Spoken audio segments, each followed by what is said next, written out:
Hey everybody, Robert with RC Archery, and you're watching Tuesday's Tip of the Week number 85. In this week's video, we're going to be going over what I call focal points. And these are focus points that I use during shot execution to help me or the people that I'm coaching and working with to drive their execution and give them an idea of a thought pattern to have so that your brain isn't filled up with my release needs to do this, or I hope I can do this, or things of that nature. This is going to help you possibly with collapsing or with driving through a hinge, a thumb button, or even an index trigger. In our members video this week, we're going to be going over my aim, what I am doing with my aiming and how that process is working. And then in our YouTube shorts that will be out on Wednesday and Thursday, we're going to look at high left misses and low right misses, some common issues and causes of both of those, some areas that you can look out for and what to do on that. If you are interested in coaching or my coaching services in general, I am coming out now with Zoom or video coaching. Generally, if we can, I'd like to do this over Zoom. I can share my screen that way. I can be on there and you can be on there and we can go through a lot of different areas. They are 1 hour coaching sessions. They're $35 for that hour. If you have some issues or areas of concern that you want us to cover, we can definitely do that. If you don't, and you just want to start working through my process of finding natural points of aim, form, fitment, shot execution, things of that nature, we can do that too. If you are local to the DFW area, I will do the 1 hour coaching sessions. We can do them in person if you would rather. I'm going to do all of those coaching sessions out of Alvarado Archery. So that one or the Zoom coaching or anything, my email is down below. Reach out to me, let me know if that's something you're interested in, and we can help get that started and work all that out for you. All right, guys, let's get going with the video. All right, let's start out and just describe what the focal point is, why I have developed that, and why I use that to help with other archers and myself. The focal point and what I'm doing with that and calling it that is a point of reference that we are using in our shot. So that can be like on a hinge release. I use this with myself and with a lot of people to keep you from getting weak on the hinge. And if you are the type of archer that can't relax your hand through the shot and need to stay strong on the back wall and just pull through or expand or whatever you're doing on there, you can think about your middle or your ring finger pulling back, and either the finger going back in through the hand into the wrist rather, or you can think about pulling your fingers into your elbow, something of that nature. That helps a lot of people, and what you're really doing is you start rotating and pulling through on that release, but you're not doing it by a conscious effort of saying I need to curl my fingers or I need to add that pressure in or do anything like that.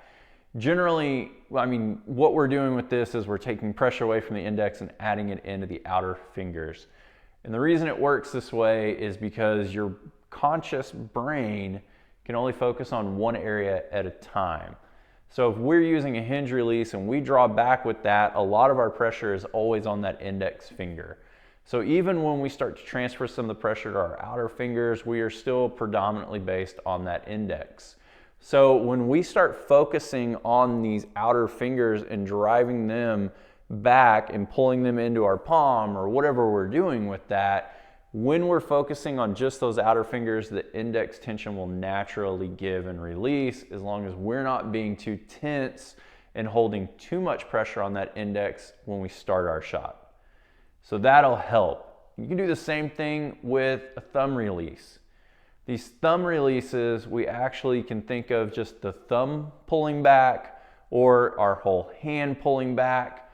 A lot of people like to think of their wrist pulling through to the elbow. And what that does is it allows our hand to start relaxing and our wrist is the pulling point. So as that wrist and arm is coming back, we're taking up the slack from our hand relaxing and giving to the pressures on that release. The also bonus of that is if you have a really solid back wall, that method allows you to still expand and pull through your shot, but it won't make you really see any issues with your sight picture. So you're not adding in a ton of extra pressure. You're not really rigid with the release hand or doing anything like that. So it helps us a lot whenever we're shooting, depending on if you need to be that archer that relaxes or if you need to be that archer that tenses up or maybe just adds in pressure. All right, I'm gonna get into a few of these focal points that I see that work really well for the majority of people that I'm working with, and then also give you what I am doing while I execute with my thumb release.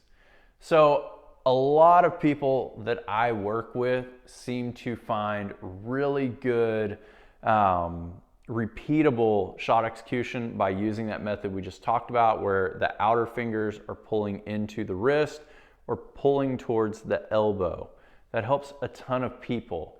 However, if you are someone that if you start thinking about your hand increasing tension or pressure or rotating a release or doing something like that, and it causes you to get some kind of anxiety built up, and you need to be somebody that maybe just pulls, then the two that I find that work best for people is to think about their hand pulling into the elbow or pulling towards the shoulder. So while they're full draw, their execution gets them to this point here. That keeps our hand from popping out away from the face, and it also keeps you in a straight line back from the target. The other one that works really well for people is to think about their elbow pulling straight back into something behind them. That's a method that John Dudley talks about a lot. He mentions pulling your elbow into the wall behind you. That works really well for people too. The one thing that I will say to caution you with, and that doesn't work a lot for people, is just thinking about their scapula moving over to their spine. I do meet people that this works really well for, but a lot of the times when I'm working with people and I tell them to start trying to use their scapula and move it over to the spine, they'll start getting really weak on the back wall. Their front shoulder maybe starts to collapse and raise and kind of sink in, or their hand gets really soft and they just start letting the bow kind of go forward.